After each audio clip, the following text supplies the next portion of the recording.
कोणीतरी यायचं,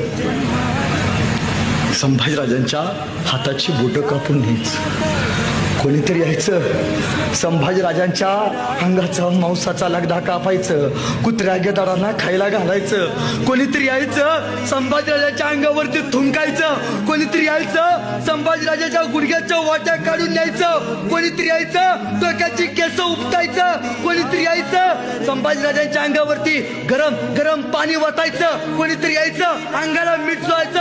असा इतक्या वेदना व्हायच्या. उशीतनं कापूस बाहेर काढावा तसा संभाजीराजांच्या शरीरातनं मांसाचा लगदा बाहेर काढला जात होता. हनुमानाला सेंदूर फसावा तसा तसा माझा संभाजीराजा दिसत होता. पण संभाजीराजांनी लाचारी पत्करली नाही, स्वाभिमान घाणी ठेवला नाही. स्वाभिमानानं जगायचं, स्वाभिमानानंच मरायचं हे संभाजीराजांनी इथल्या रयतेला शिकवलं.